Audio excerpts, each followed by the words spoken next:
Hola, ¿cómo están? Hoy vamos a continuar con Virginia Woolf. Vamos a dedicarnos un poquito a verla a ella en su vida para poder desembocar en una novela muy dura que ella escribió, eh, que se llama El Faro, en donde ella habla de su mamá y su papá más que nada. Pero para eso vamos a contextualizar. Y para contextualizar, como se ha escrito mucho, hay muchas biografías en relación a ella, me gustaba tomar una frase de James Hillman que me parece que me parecía que era interesante para comenzar, para poder verla en su verdadera dimensión, ¿no? Para poder acercarnos desde esta frase que nos guíe James Hillman con esta frase con la cual introduce su libro El mito del análisis, que lo tengo acá. Eh, es este. Y él dice, en el mito del análisis, en la introducción, él dice que es fundamental la transformación de la psique en vida. ¿Qué quiere decir él con esto? Lo que él se propone es denunciar de alguna manera que la psicología profunda, tanto de Freud como de Jung, ¿no? Toda la psicología que se dedica al inconsciente y a la profundidad, en general, lo que hace es buscar la patología. Y que busca la patología porque la patología le da la posibilidad de trabajar en el tratamiento, en los procesos terapéuticos.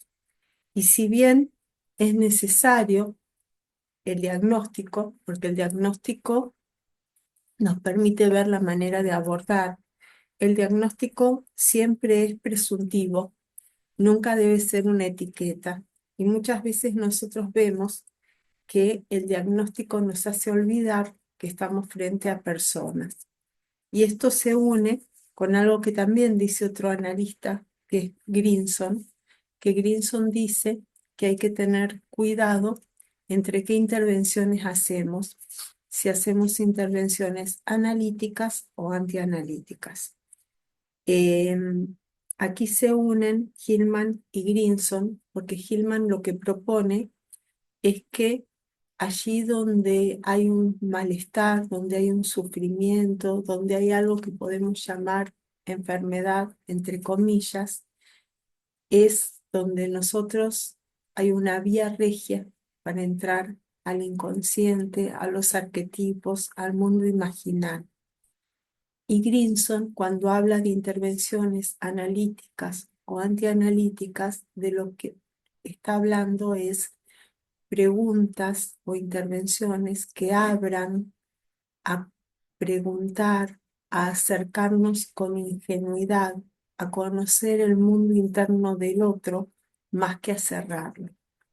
Entonces, a veces encontramos personas que son peculiares, que no entran en la norma. Y por ahí estaría bien que nos preguntemos si lo que llamamos patología no tiene muchas veces que ver con si la persona entra en lo que es la norma del momento o no entra en la norma del momento. A veces o muchas veces las personas más creativas que han entregado algo genial a la sociedad han tenido un gran sufrimiento porque no se han sentido cómodas en la sociedad de su época. Y a Virginia muchas veces le sucedió eso. Entonces, quizás más que etiquetarla, como fue etiquetada, porque es verdad, tuvo ciertos episodios, pero habría que ver de qué se trataron esos episodios. Hay quien ha dicho que era bipolar, hay quien ha dicho que era depresiva. De acuerdo a los estudios que se han hecho, son las etiquetas que ha recibido y también hay muchos biógrafos que han sido muy respetuosos de ella. Entonces, vamos a ir viendo y vamos a ver cómo una persona inteligente y libre, como era Virginia, tenía que ser una persona peculiar y era muy difícil en la época de la sociedad victoriana ser alguien como Virginia Woolf. Entonces, estaba muy sola ella con sus pensamientos y verdaderamente no se sabe si la sociedad era loca o Virginia era loca si uno se pone a verdaderamente a pensar en ese tiempo. Entonces, primero que nada, ella, Erich Neumann plantea en La Gran Madre, plantea que lo esencial del arquetipo de la madre es que es un recipiente para la vida. Y desde esta idea me gustaba compartirles también cómo es, en qué lugar de su familia fue ubicada Virginia, ¿no? Porque la idea es que Virginia, acá está lo de Eric Neumann, y acá, fíjense, cómo se constituyó la familia de Virginia, que primero era Virginia fue Virginia Woolf cuando se casó con Leonard Woolf, pero anteriormente era Virginia Stephen. Su padre era Leslie Stephen, que era un hombre viudo que se casó, que tenía una hija que era Laura. Esta hija, Laura, tenía problemas psiquiátricos y fue internada muy prontamente. Este hombre viudo conoce a una mujer viuda, que era Julia, que tenía 3 hijos de un matrimonio anterior y que tenía un duelo que nunca pudo resolver. Los hijos de Julia eran George, Stella y Gerald. Ellos se conocen y comparten el dolor de su viudez, comparten la tristeza que tienen, comparten la sensación de sentirse víctimas del destino, lo comparten durante bastante tiempo hasta que deciden casarse. Cuando deciden casarse, ellos eran de una clase media alta, pero no tenían mayor dinero, entonces tienen primero 2 hijos, que serán Vanessa y Toby. Y ahí deciden que ya es suficiente, que no quieren tener más hijos.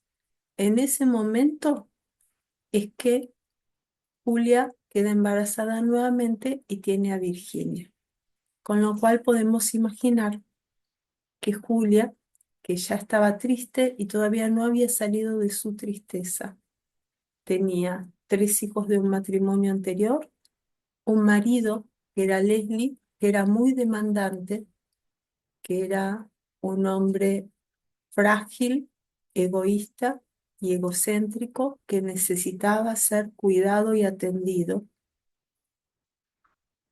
Y tiene una hija que no esperaba tener, que es Virginia. Y luego a Adrian. Cuando tiene a Virginia, eh, no, no esperaba tenerla. Y Virginia luego va a contar que nunca, que no recordaba haber estado con su madre más de media hora a solas. Este, entonces, aquí ya parte una idea, ¿no? De Virginia, ¿no? Y de la dificultad que tuvo siempre Virginia para habitar su cuerpo, para, para encarnar de alguna manera, para sentirse parte del cuerpo que tenía, eh, para existir, que le da como algo de esto que decía Hillman, ¿no? Como una fluidez en donde la realidad y el mundo imaginal, el mundo del inconsciente y de los arquetipos, era algo en donde ella pasaba de un estado a otro con mucha fluidez. Entonces era muy fácil para ella la intuición de las imágenes. En esa época esto asustaba mucho, la asustaba a ella y asustaba a quienes la rodeaban, ¿no? Cuando murió su madre, ella vio a un hombre sentado al lado de la madre. Y hay muchos episodios así en donde ella ve, que ya les contaré, ve ciertas imágenes. En otros momentos escuchaba alguna voz, pero siempre estas imágenes que se le aparecen siempre están en concordancia con situaciones que ocurren o que van a ocurrir.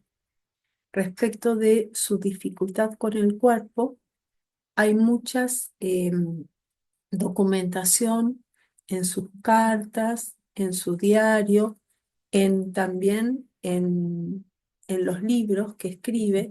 Por ejemplo, en Las olas, ella escribe una frase en un personaje que dice eh, algo que a ella le ocurría realmente, porque ella no toleraba que le saquen fotos, no toleraba, siempre hablaba de que le costaba mucho eh, la ropa, ¿no? No sabía cómo vestirse, siempre se sentía incómoda, pero no es que se sentía incómoda siendo mujer y quería ser varón, o sea, no sabía que estaba anterior a eso, ¿no? Entonces, en Las olas ella, fíjense, hay un momento que un personaje dice: por esto odio los espejos que reflejan mi rostro verdadero. Sola a menudo me sumo en la nada. He de mover los pies con gran cautela para no rebasar los límites del mundo y caer en la nada. He de golpear con mi mano una dura puerta para llamarme a mí misma a fin de que vuelva a entrar en el cuerpo. A mí me gusta mucho esta frase porque me parece que la refleja tal cual ella es y lo que le sucedía, que para ella entrar en el cuerpo era un trabajo, que muchas veces se sentía más una mente que un cuerpo. Y así vivía. Esto por un lado. Por el otro lado, la vida que llevó, ¿no? Entonces tenemos una madre que no puede ser recipiente, no porque no quiera o no quiero que quede como una idea de juzgarla, ¿no? No porque no quiera, porque no la quiera, sino porque era una madre que estaba sufriente, que estaba en el medio de un duelo en una sociedad que era la sociedad victoriana de Inglaterra, ¿no? Entre 1800 y 1900, hasta 1930 y algo, está la sociedad victoriana que, este, que era una sociedad puritana, moralista, del deber, del sacrificio de la mujer, de la familia, de los deberes rígidos, donde un matrimonio se unía y tenía que tener hijos. Entonces, la madre no es que tenía elección, que era una mujer que tenía un deber o un derecho propio, sino que hacía lo que había que hacer y que además debía querer hacer lo que debía hacer. Y los hombres tenían un montón de otras posibilidades socialmente, ¿no? Y todo esto se daba como lo establecido por naturaleza, ¿no? Como una idea esencialista, ¿no? De el género determinaba, ¿no? Este, y esto era por parte de la madre de Julia, la madre de Virginia, y también todo el entorno, ¿no? Todas las tías por parte de padre y por parte de madre pensaban de la misma manera. Entonces hay muchas caracterizaciones de las tías que eran vistas por sus propios hijos como santas, ¿no? Y decir que una mujer era santa era como lo mejor que se le podía decir, y cuando a una mujer se le decía que era santa, significaba que se había sacrificado y que se sacrificaba permanentemente por quienes la rodeaban. Entonces, esto por un lado. Por el otro lado, los abusos sexuales que padeció por parte de sus hermanastros. George y Gerald. Ahí están bastante velados porque si bien Virginia escribía permanentemente todo, de esto la censura ella también la tomó y sobre esto no escribió. Escribió muy poco y escribió muy veladamente. Lo que sabemos y lo que vemos, que en algún momento lo tomaremos más en profundidad, lo vemos a través de las consecuencias que tuvo en ella y que tuvo en su hermana. No me voy a detener en ese tema hoy, pero es cierto que lo vemos más por las huellas que por lo que escribió. Sí, se sabe que cuando murió su mamá, que Virginia tenía 13 y 14 años y su hermana tenía 17 o 18, su hermano George, el mayor, que era visto por todos como un hermano modelo, que las cuidaba, que era cariñoso, cambió su forma del cariño y empezó con un cariño más erótico y que a las hermanas las confundió mucho porque era un hermano muy solícito, que les hacía regalos, que las cuidaba y que de golpe empezó a tocarlas en lugares que no debía tocarlas, a meterse en la cama durante la noche, a hacer cosas que desde el lugar que ocupaba, primero que nada las confundió y luego era visto tan amoroso por todos, tenía una imagen social tan intachable que ellas no podían decir nada y tampoco podían hablar entre ellas de este tema. Y respecto de su hermano, su hermanastro menor, hay una escena de cuando ella era chica, en donde él la sienta en la cocina sobre una especie de aparador en el que hay un espejo y la toca y sus manos van recorriendo su cuerpo y ella alcanza a ver todo en el reflejo. Y esta imagen a ella le quedó durante toda su vida, la acompañó. Tiempo antes de suicidarse, ella le escribe a una amiga y le dice, todavía sigo viendo esa imagen de ese momento. Este, Esto también hizo que para ella el tema del cuerpo fuera un tema de, digamos, ¿no? Un tema que no fue, como nosotros decimos, libidinizado, ¿no? Por la madre lo suficiente, porque era una madre que no podía, que, no, que estaba ocupada, que no estaba con la disposición, y a la vez fue un lugar de dolor y de culpa, ¿no? Un lugar erotizado, mal abusado, ¿no? Desde muy chica. Con lo cual, muy difícil para ella ocupar el lugar de su cuerpo. Y esto trajo que las imágenes, lo mental, tuvieran una relevancia muy importante en su vida. Otra cosa que sucedía era esta situación del lugar de los varones y de este padre. Siempre, desde el principio, desde que se habían casado, la madre era menor que el padre.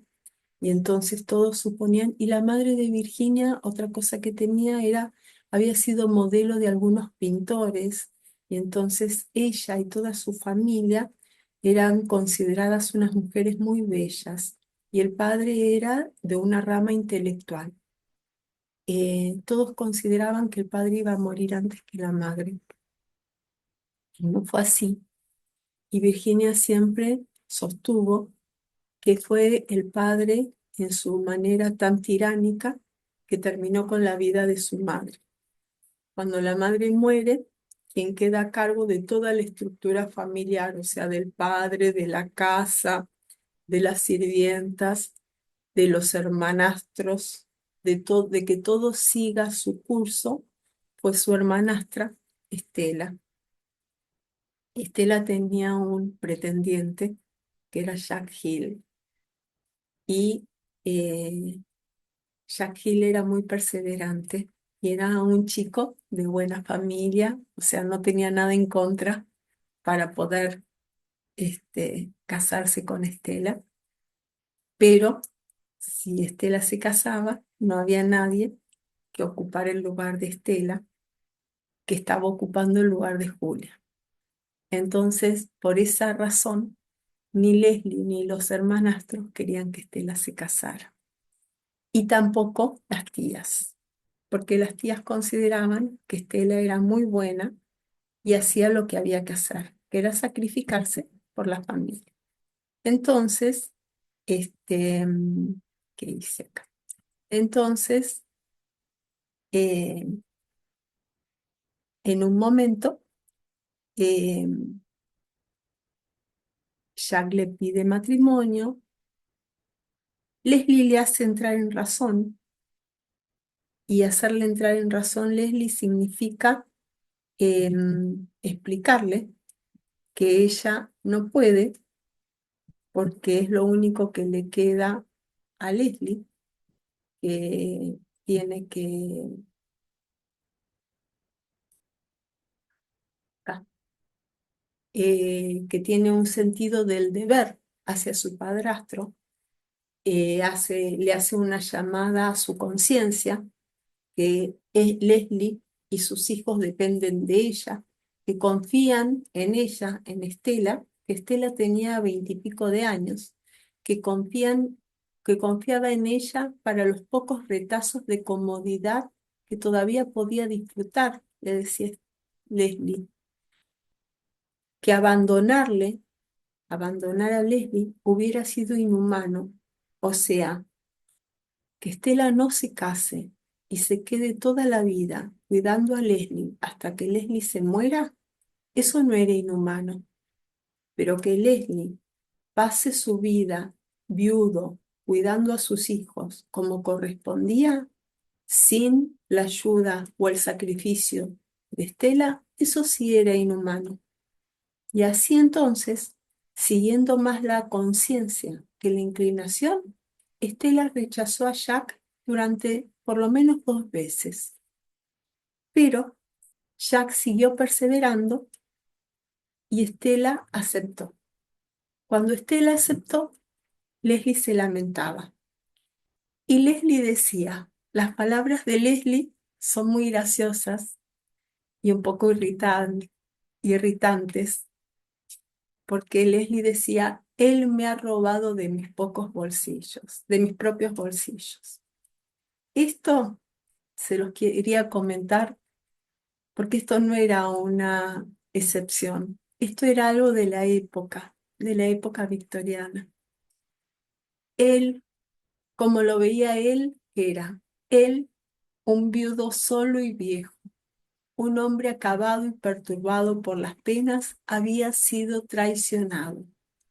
Esa era su versión del asunto, y era una versión aceptada por huestes de defensoras femeninas que en una ocasión habían visto a Estela como la hija modelo y ahora descubrían que ella era una egoísta. Esas eran todas las tías, de parte de madre y de parte de padre. Estaban todas sorprendidas de tamaño egoísmo de Estela, que prefería casarse y formar su propia familia antes que seguir sacrificándose por el pobre de Leslie, que andaba llorando en todas partes que había quedado viudo con todos los hijos. Luego de esto empieza la negociación de dónde va a vivir Estela, porque por supuesto que Leslie quería que Estela se casara, pero siguiera viviendo con Jack en la misma casa para que siguiera haciéndose cargo de todo. Hay toda una negociación y al final deciden que va a vivir muy cerca, en la misma cuadra, pero en otra casa, gracias a que Jack se impuso. Se casan después de un trabajo muy arduo y muy firme por parte de Jack. Se van de luna de miel y cuando vuelven, Estela vuelve enferma con una enfermedad que no entienden qué enfermedad tiene, los médicos no logran diagnosticar, y también embarazada. Estela está enferma, por momentos está bien, por momentos está enferma, bien, enferma. Esto va a ir durando unos cuantos meses. Y cuando Estela está bien, le permiten salir en compañía de Virginia. Virginia empieza a tener como una especie, digamos, de mucha angustia, ¿no? De crisis de angustia, digamos, porque así ella lo nombra o lo describe parecido. Y no solamente eso, sino que además, cuando sale con Estela, se le aparecen visiones. No siempre, pero se le van a ir apareciendo algunas visiones. Se le aparecen visiones como que en algún momento cuando sale con Estela ve a una mujer caminando de pronto la chocan y se muere, y todas cosas así de mujeres muertas. Es- Virginia se asusta mucho, no quiere salir, cada vez tiene más angustia. Le deben haber aparecido unas 3 veces en el término de este tiempo. Y estas son las cosas que hacen que digan que Virginia era frágil, estaba loca, ¿no? Que no estaba bien, que todos se asusten. Y quizás nosotros, teniendo en cuenta a James Hillman, ¿no? Y a esto del mundo imaginal, podríamos pensar, ¿no? Que Virginia, con con tan poco cuerpo en ese tiempo, y siendo alguien tan fluido, ¿no? Podía conectar muy fácilmente con el mundo imaginal, y de pronto se le aparecían en forma de símbolos, situaciones de lo que iba a suceder, parecido a lo que le pasó a Jung y que va relatando en el libro rojo, que así como a Jung le sucedió y fue muy angustiante para él y pensó que se estaba psicotizando, Virginia también lo vivió y estaba muy sola porque le estaba sucediendo en una sociedad en donde la norma no era esa, en donde asustaba a todos, en donde las cosas debían ser claras y distintas, y a ella le pasaba algo que rompía con esta monotonía, con esta claridad, ¿no? Ella en las olas en algún momento dice: advierto que no soy una y simple, sino múltiple y distinta, ¿no? Y esto era lo que le pasaba, que ella veía las cosas de otra manera. Leonard también lo va a decir después de que ella ha muerto, que ella era una persona normal la mayoría de las veces, pero que de golpe aparecía una chispa que podía ser de algo extraño, pero también de genialidad. Y esto era lo que le pasaba a Virginia y con lo que tenía que vivir y que se hacía tan difícil a veces. Entonces, sucede así y, y Estela se muere. Eh, Luego de que Estela se muere, queda Vanessa a cargo de las tareas que llevaba Estela. A la que le tocaba era la siguiente hija, que era Vanessa. Entonces, Vanessa va a quedar a cargo, y Virginia, que era muy inteligente y que observaba todo, se da cuenta que es muy sencillo, ¿no? Julia se había hecho cargo de todo y había muerto. Estela la había reemplazado y había muerto. Y ahora Vanessa queda en ese lugar. Entonces Virginia empieza a tener miedo de que Vanessa muera. Vanessa y Virginia arman un pacto de sobrevivencia. Deciden que ellas van a sobrevivir de cualquier manera. Vanessa tiene algo que no tenía ni Julia ni Estela. Vanessa tiene una vocación que le da sentido a su vida. Desde muy jóvenes, Vanessa y Virginia se habían dividido el mundo. Las letras para Virginia, la pintura para Vanessa. Entonces, Vanessa se encerraba y se ponía a pintar. Y en ese mundo ella lograba conectarse con lo más esencial de ella. Después se ocupaba de las cosas. Y acá sucedía algo que era que Vanessa debía rendir todas las semanas, los días miércoles a la tarde, creo que era, las cuentas a Leslie. Las cuentas que Vanessa no decidía, sino que decidía una especie de mayordoma, domo, mujer, ¿no? Una especie de ama de llaves, digamos, de la casa, decidía lo que se compraba, lo que no se compraba y todo eso, y le daba todas esas cuentas a Vanessa y Vanessa tenía que rendirle a Leslie.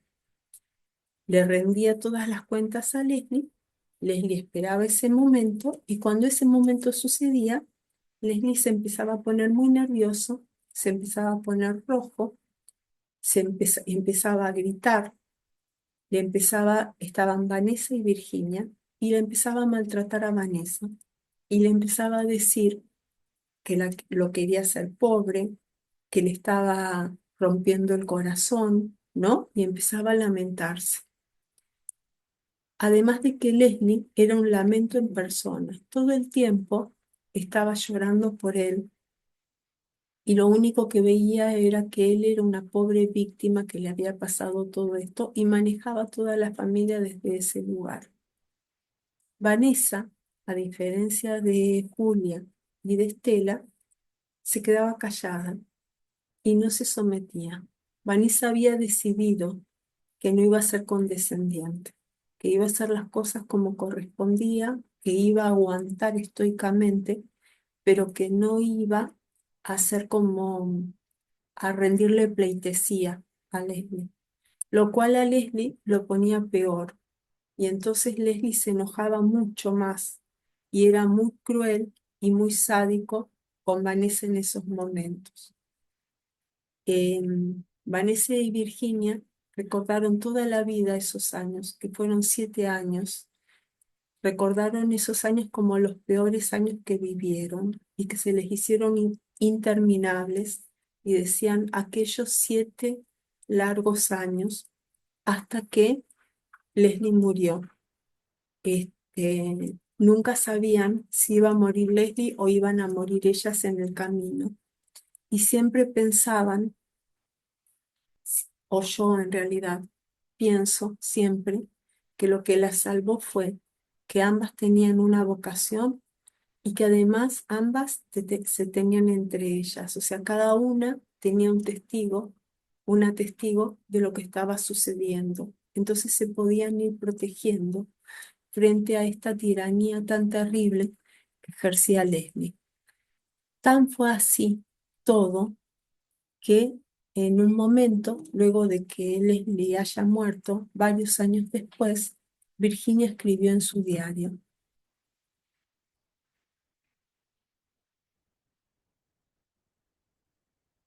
el cumpleaños de papá habría cumplido 96. Eso es, hoy mismo como otras personas que una ha conocido. Pero por fortuna no llegó a esa edad. Su vida habría acabado con la mía por completo. ¿Qué habría sucedido? Nada de escribir, nada de libros, inconcebible. Antes pensaba en él y en mamá todos los días, pero al escribir al faro descansó su recuerdo. Ahora me vuelve la imagen de mi padre en ocasiones, pero de un modo diferente. Yo creo que esto es cierto. Estaba obsesionada por los dos, de una manera insana, y que escribir sobre ellos fue un acto necesario. Y entonces vamos a ir al Faro, que es una novela que escribe Virginia entre 1925 y 1926. El Alfaro es una novela sobre las cosas que la gente calla. Em, la primera imagen que ella tiene es la de el viejo en la playa, ¿no? El viejo viendo la imagen del viejo, ¿no? que es el padre, y ella quiere hacer necesita hacer esta novela en relación a su padre, en relación al lugar donde iban de vacaciones, que había playa y había mar, y también algo de la madre. Mientras la va escribiendo, va a tardar, porque se va a enfermar mucho, ¿no? Empieza en 1925, no es tanto tiempo concreto el que le dedica a la novela como el tiempo que está enferma mientras la va escribiendo. Pasa, ¿no? Escribe 20 hojas, se enferma 2 meses, escribe otras hojas, se enferma y así va a ir pasando el tiempo. Eso es lo que la demora más. Tiene varios momentos, tiene un momento de cuando son chicos y tiene un momento cuando son grandes. Alfaro se llama porque todo lo que une, lo que estructura la novela es un viaje que quiere hacer James al faro, pero en realidad son pequeñas escenas en las cuales se va viendo a través de esas pequeñas escenas esto, lo que la gente calla. Lo que la gente calla es esta tiranía que ejerce el padre y que no deja que nadie hable, y cómo la madre es cómplice de esa tiranía, cómo la madre trata al padre como un dios, ¿no? Sería como si yo les dijera, la madre, el padre es el dios, la madre es la sacerdotisa del templo, descuida a sus hijos, pero nunca descuida a ese hombre, y ese hombre es el que marca el compás de todo. Los hijos están todos como atomizados solos, ¿no? Encerrados cada uno en su mundo, casi sin deseo ni nada, que no cuentan con la madre, no cuentan con el padre. Cuando el padre no está, la madre es un ser normal y amoroso, pero el padre viene enseguida porque no tolera y rompe la relación que la madre pueda tener con cualquiera de los hijos. Y esto se va viendo en pequeñas escenas, en pequeños momentos. La madre está cosiendo algo con un hijo y viene el padre y mira y toca algo y hace una pregunta, ¿no? Y así en pequeñas cosas es como un bordado de una manera sutil, como ella lo va contando. Yo fui escribiendo fui transcribiendo muy pequeñas cosas, 3 momentos nada más para mostrarles la maravilla de la escritura de Virginia. Hay un momento en el que James le pide a la mamá que quiere llegar hasta el faro. Y la mamá le dice, bueno, vamos a ver cómo está mañana, si está lindo, vamos a llevar unas cosas, ¿no? Porque ellos están en la playa de un lado y se ve el faro a la noche y en el día se ve brillante, ¿no? Es como que el faro los llama, ¿no? Es toda una aventura el faro. Entonces, el padre escucha eso, ¿no? Y cuando escucha eso, fíjense lo que sucede. El padre escucha de costado, ¿no? Esa conversación que van teniendo madre e hijo, esa complicidad, y no la tolera. Pero no hará bueno, dijo el padre, parándose delante de la ventana del salón. Si en aquel momento James hubiera tenido a mano un hacha, un atizador de fuego o cualquier otro tipo de herramienta capaz de acertarle a su padre en mitad del pecho y de dejarlo muerto allí mismo, la habría empuñado sin vacilar. Tales eran los extremos de exaltación que el señor Ramsay era capaz de provocar con su mera presencia en el ánimo de sus hijos, cuando, como ahora, se quedaba ahí de pie, tan estrecho y afilado que parecía la hoja de un cortaplumas, sonriendo con mueca sarcástica, complaciéndose no solo en desilusionar a su hijo y en dejar en ridículo a su mujer, 10.000 veces superior a él en todo, según James, sino también con secreta jactancia en la rectitud de sus propias convicciones. Todo cuanto decía era artículo de fe. Esta es una de las escenas, ¿no? Y después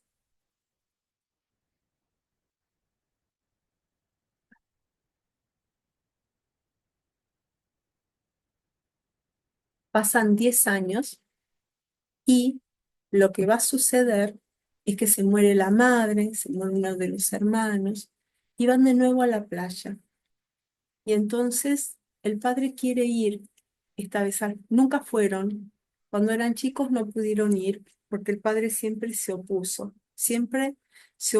a todas las situaciones de deseo, de complicidad, de alegría. Siempre estaba él primero. Y pasan 10 años, están allí, están James y está Cam que es la hermana, ¿no? Y entonces el padre quiere ir al faro esta vez. Quiere ir como un homenaje a la madre, quiere ir. A los chicos no les interesa ir, pero él insiste en que tienen que ir, en que tienen que ir. Y entonces, 10 años más tarde, van a ir. Virginia es muy interesante cuando uno ve en los diarios cómo va construyendo la trama, porque dice, tengo que no tengo cómo contar que esa casa está vacía ahora. Y se preocupa mucho y hace mucho para mostrar desde la escritura la casa vacía, aunque esté el ruido del mar. Y entonces cuenta esto. Se había empeñado, el padre, se había empeñado en que vinieran. Los había obligado a venir y les daba tanta rabia a Cam y a James que hacían votos para que la brisa no soplara, para que todo viniera a defraudarle y saliera lo peor posible por haberlos obligado a hacer la expulsión contra su voluntad. Todo el camino hasta la playa lo habían hecho remoloneando a la saga de su padre, sin decir una palabra, a pesar de que él no dejaba de comunicarles que se dieran prisa. Agachaban la cabeza como si una galerna implacable los azotase. Era inútil intentar hablar con él. No habían tenido más remedio que venir que seguirle. Se veían obligados a caminar en pos de él y a cargar con aquellos paquetes envueltos en papel marrón.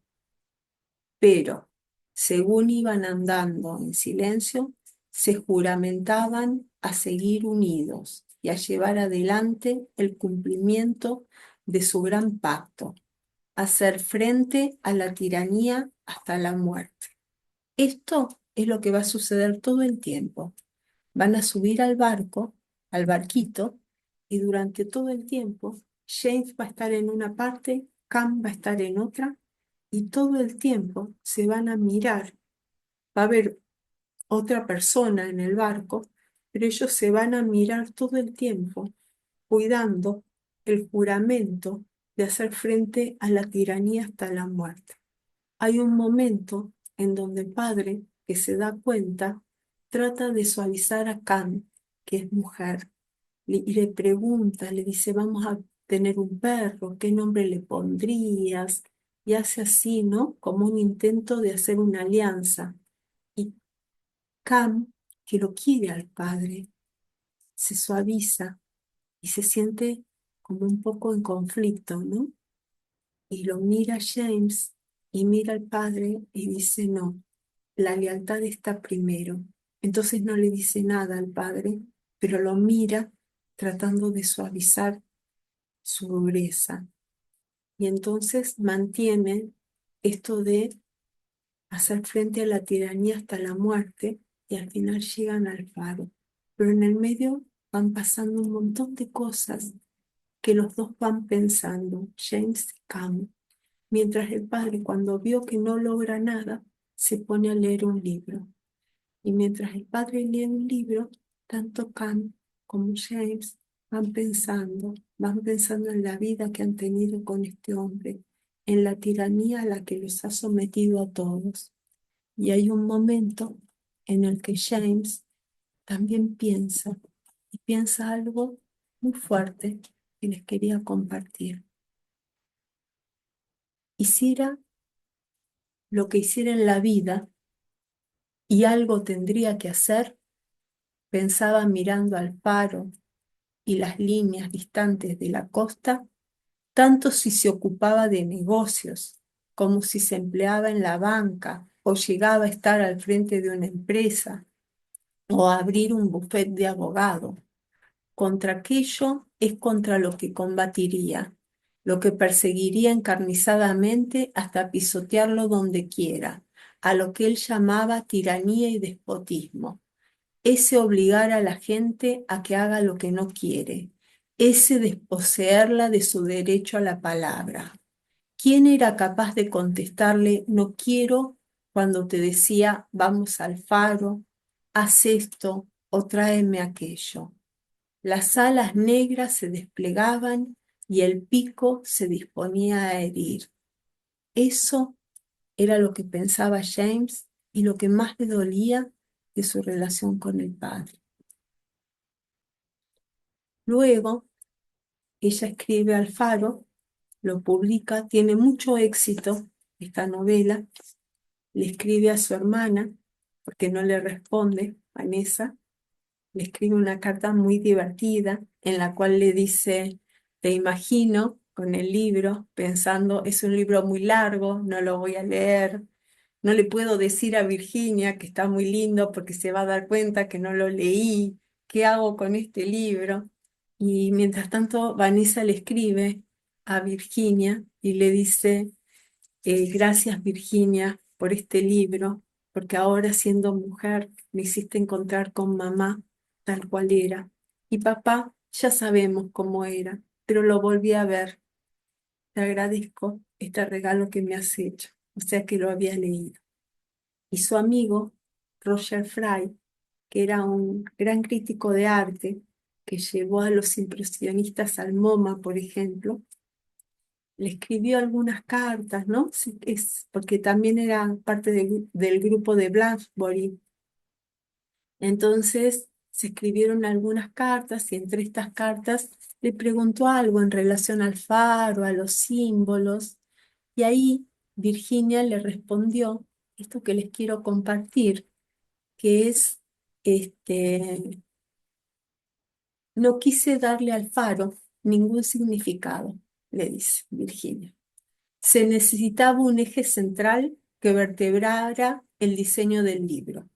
Me di cuenta que en torno a ese eje se acumularían todo tipo de sentimientos, pero me negué a planteármelos y confié en que los lectores lo convertirían en el depósito de sus propias emociones, que es lo que han hecho. Puedo Puede que cada quien lo interprete de modo distinto. Yo no sé manejar el simbolismo si no es de esta forma tan vaga y general. Si esto es o no correcto, ya no lo sé. Pero en cuanto me aclaran el significado de una cosa, la encuentro detestable. Y ahí termina esta idea que quería darles de esta gran novela que se llama Alfaro de Virginia Woolf. Se las muestro acá. A veces se hace un poco larga, pero realmente vale la pena si en algún momento la quieren leer y quieren comprender un poco.